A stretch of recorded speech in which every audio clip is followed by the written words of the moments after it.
Chapter 32. Elizabeth was sitting by herself the next morning, and writing to Jane while Mrs. Collins and Maria were gone on business into the village, when she was startled by a ring at the door, the certain signal of a visitor. As she had heard no carriage, she thought it not unlikely to be Lady Catherine, and under that apprehension was putting away her half-finished letter that she might escape all impertinent questions, when the door opened, and, to her very great surprise, Mr. Darcy, and Mr. Darcy only, entered the room. He seemed astonished too on finding her alone, and apologized for his intrusion by letting her know that he had understood all the ladies were to be within. They then sat down, and when her inquiries after Rosings were made, seemed in danger of sinking into total silence.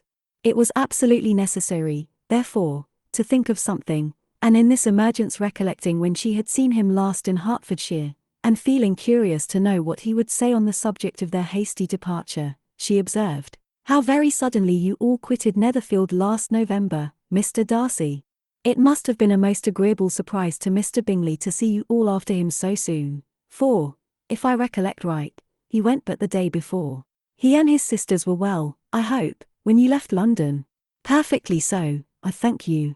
She found that she was to receive no other answer, and, after a short pause added, "I think I have understood that Mr. Bingley has not much idea of ever returning to Netherfield again. I have never heard him say so, but it is probable that he may spend very little of his time there in the future.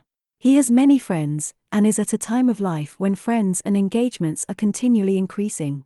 If he means to be but little at Netherfield, it would be better for the neighbourhood that he should give up the place entirely, for then we might possibly get a settled family there. But, perhaps, Mr. Bingley did not take the house so much for the convenience of the neighbourhood as for his own, and we must expect him to keep it or quit it on the same principle." "I should not be surprised," said Darcy, "if he were to give it up as soon as any eligible purchase offers." Elizabeth made no answer. She was afraid of talking longer of his friend, and, having nothing else to say, was now determined to leave the trouble of finding a subject to him. He took the hint, and soon began with, "This seems a very comfortable house. Lady Catherine, I believe, did a great deal to it when Mr. Collins first came to Hunsford." "I believe she did, and I am sure she could not have bestowed her kindness on a more grateful object. Mr. Collins appears to be very fortunate in his choice of a wife. Yes, indeed, his friends may well rejoice in his having met with one of the very few sensible women who would have accepted him, or have made him happy if they had. My friend has an excellent understanding, though I am not certain that I consider her marrying Mr. Collins as the wisest thing she ever did. She seems perfectly happy, however, and in a prudential light it is certainly a very good match for her.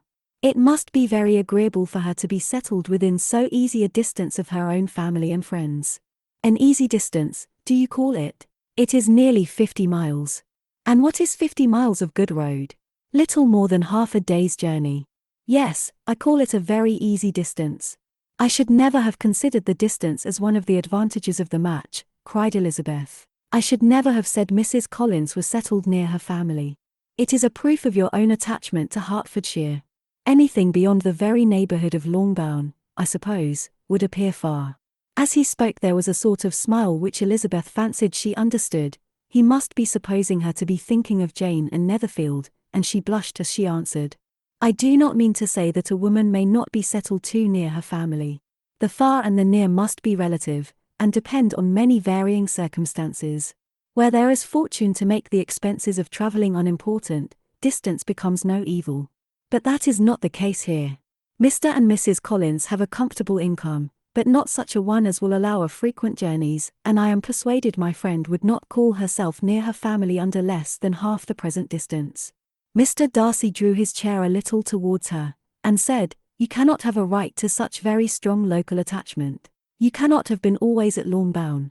Elizabeth looked surprised. The gentleman experienced some change of feeling. He drew back his chair, took a newspaper from the table, and glancing over it, said, in a colder voice, "Are you pleased with Kent?" A short dialogue on the subject of the country ensued, on either side calm and concise, and soon put an end to by the entrance of Charlotte and her sister, just returned from her walk. The tete-a-tete surprised them. Mr. Darcy related the mistake which had occasioned his intruding on Miss Bennet, and after sitting a few minutes longer without saying much to anybody, went away. "What can be the meaning of this?" said Charlotte, as soon as he was gone. "My dear Eliza, he must be in love with you, or he would never have called on us in this familiar way." But when Elizabeth told of his silence, it did not seem very likely, even to Charlotte's wishes, to be the case, and after various conjectures, they could at last only suppose his visit to proceed from the difficulty of finding anything to do, which was the more probable from the time of year. All field sports were over. Within doors there was Lady Catherine, books, and a billiard table, but gentlemen cannot always be within doors, and in the nearness of the parsonage, or the pleasantness of the walk to it, or of the people who lived in it, the two cousins found a temptation from this period of walking thither almost every day. They called at various times of the morning, sometimes separately, sometimes together, and now and then accompanied by their aunt.